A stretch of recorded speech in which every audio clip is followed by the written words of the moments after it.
Hello everybody, welcome back to my channel. I hope you're all doing well, and today I am reviewing my cooking set. So I did a full kit review recently and it was actually in there. I had it all packed away, but today I'm going to be showing you what I have, what I carry in it. So this is called the Eurohike Solo Duo. It's like a double sort of pot thing with pull out handles, and inside is where I keep all of the things for it as well. I try and keep all the plastic on to stop it jiggling around and making noises. So this is a standard MSR propane and isobutane tank, and obviously once you put the stove on and stuff, you have the pull-out handles and that are insulated, so you don't. I noticed that a titanium pot seemed to be obviously all the rage, and I will get one because I do find that the black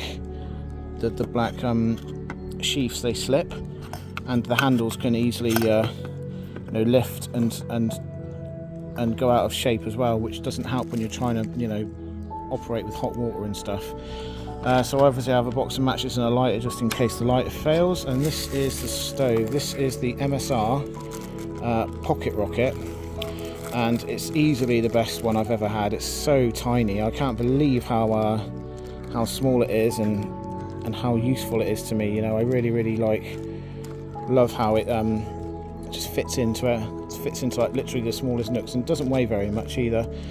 So obviously you do that, you pop that on there, you screw down, and that's your stove. But yeah, what I normally do is I normally have that one to boil the water, and then I normally drink out of this one. But it is aluminium, it is lightweight, and what I like about it is obviously it all fits in and it all goes inside this bag.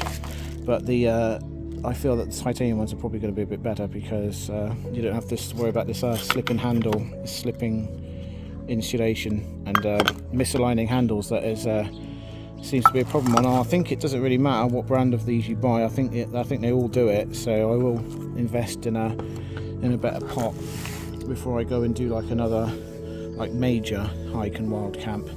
And to eat anything or drink anything or make anything, I have this is a Lifeventure titanium spoon, which I have for it. And yeah, basically that's everything. I will obviously do other reviews of other things as well. If there's any questions you guys have, feel free to leave any questions in the comment and I'll get back to you. Thank you very much for watching, and if this is what you're into, please like and subscribe, and I hope to see you in another video. Thank you very much.